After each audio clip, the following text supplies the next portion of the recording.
Hi everyone, today I'm going to be talking about how I create texture in my digital paintings, like this little sort of paper pattern here, and also how I'm creating texture with the brushes that I'm using. And I'll give you some tips for creating your own textures and brushes, but I'll also leave links to the ones that I've created in case you'd like to do that instead. All right, let's take a look. The easiest way to add texture is with just a image that you've overlaid in the layer settings here on top of the image. So let me just put this to normal so you can see what this looks like without the image below. And this is sort of a piece of paper that I've made it just black and white, because if it's colored, it'll color the image underneath. And then I press the N, I'm in Procreate, so I press the N to get to my layer settings, and I'll change it to overlay, and you'll see that it now adds this really nice sort of papery feel to the illustration below. But you can do any sort of textures you want. One of the ones I like a lot is this sort of like cementy texture with these scratches in it. You'll see that in a lot of my art because I just love that sort of detail. But again, that's just an image of some cement that I'm overlaying on top. All right, so to take this, make textures, what I do is I'll grab a photo. So for example, this is just some paint that I put on a piece of canvas, or here's a picture of some wood that I took, and I'll put that into whatever art program I'm using. So I'm just gonna put it in over my image here that I already have. And now I wanna show you a couple of things that you should do to edit any photo that you have. First of all, you'll notice when I put this on overlay, because of how light this image is, it actually makes my whole painting underneath it lighter. That's because this image that you're using as your photo needs to be as close to like a middle gray as possible.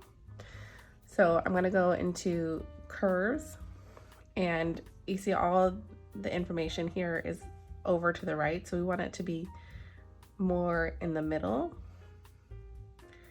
I find this a lot easier to do in Photoshop.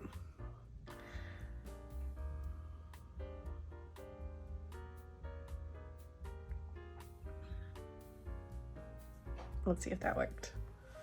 And otherwise, if that's too difficult of a tool for you to use, you can also just go to hue, saturation, brightness, and just make the image a little less bright. And that's probably the easier way to do it. So now I've made it a little more of a middle gray, so now it doesn't change the value underneath that texture as much as it was doing before. Okay, the other thing to watch out for is if this image has a color to it. So I'm gonna just color it, let's say green. Now, if I were to put this on overlay like I was showing you, it makes the whole image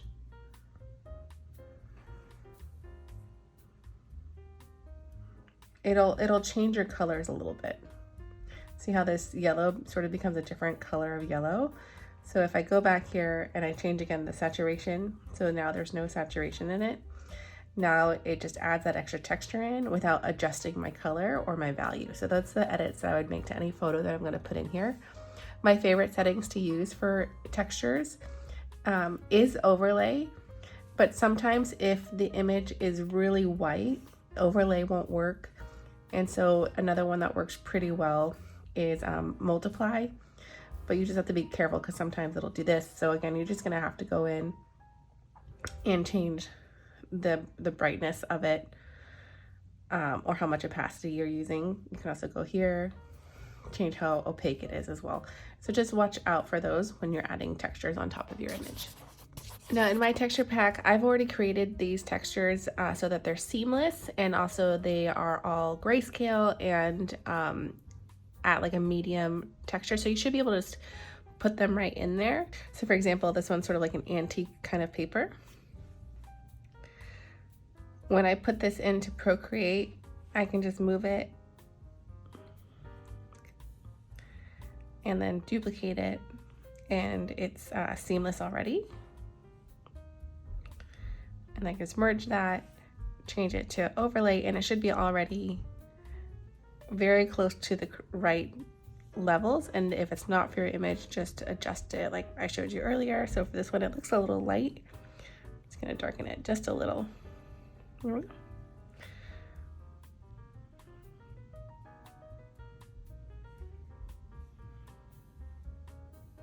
And now I have just this little bit of a textured paper feel over the entire illustration. I did make it get a little darker. I guess I could put it back to the way it was when I imported it.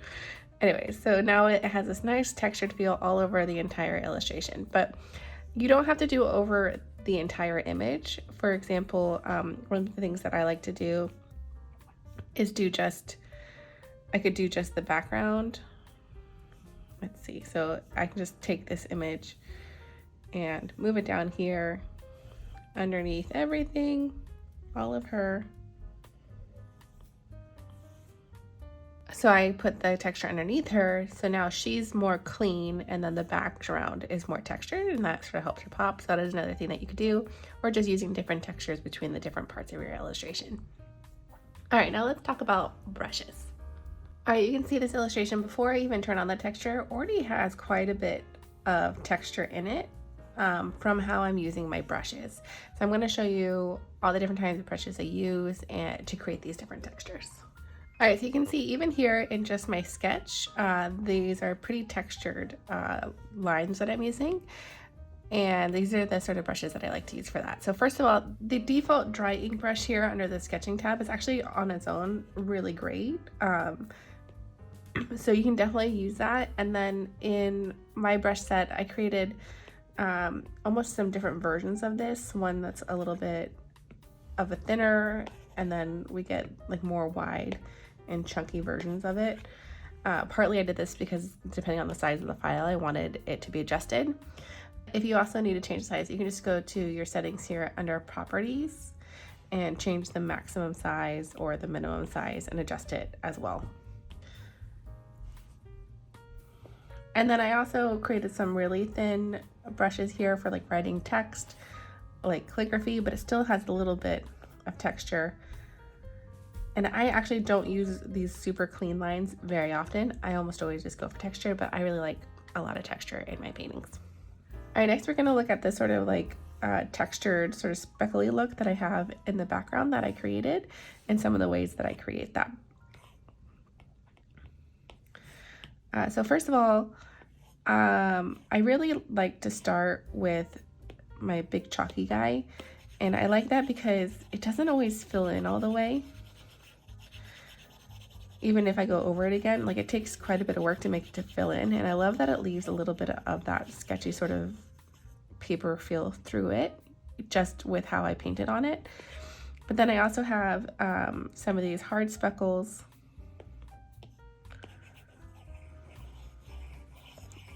When you paint on, already has this texture on it. And so now we can paint on here and we're already gonna get a really textured feeling in the painting itself.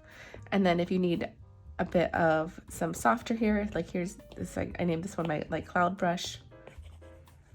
If you need soft edges, then you know you can do this, but then it still creates a little bit of cloudy effect here.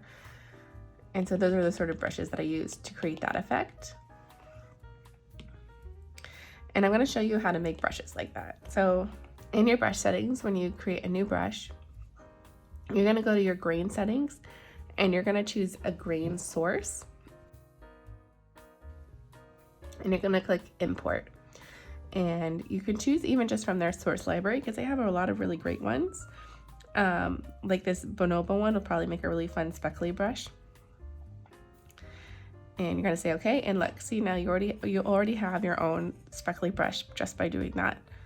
You can change the taper on it, and then you can just play around with these other settings. So the scale of those speckles, but also especially how textured it is going to be. So if I put up the brightness here, eventually it'll get thick, but starts off sort of rainy. And then contrast as well. You can try and up the contrast so that it really shows through. And then in your shape, you don't have to choose like a perfect circle brush. Again, you can go to import here, just go from the source library if you wanted, or also create your own. But then you can just pick a brush here that has edges. So this one already has sort of a bleeded textured edge here.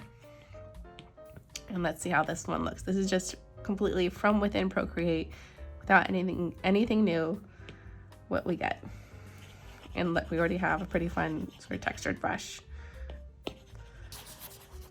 All right, and that's how I create this textured look while painting digitally. If you want to just get the textures and brushes that I use, I have them up on my website. You can go get them now.